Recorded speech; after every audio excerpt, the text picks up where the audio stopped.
Hello everyone, welcome to Neurasapiens. In today's tutorial, we'll look at how to add in the Greek Varepsilon to a Jupyter Notebook Markdown cell using LaTeX Code. So we'll start here by creating a new Markdown cell. And here we'll add in Varepsilon. And the LaTeX code here is a backslash followed by lowercase v varepsilon. And to actually show Varepsilon, we need to add $2 symbols before the LaTeX code, as well as $2 symbols after the LaTeX code.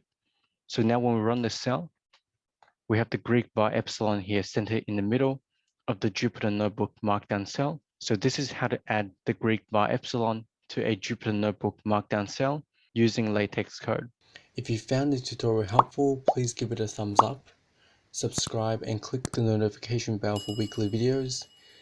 Please share the video with anyone who you think would benefit from the content and comment below what topics you would like to learn.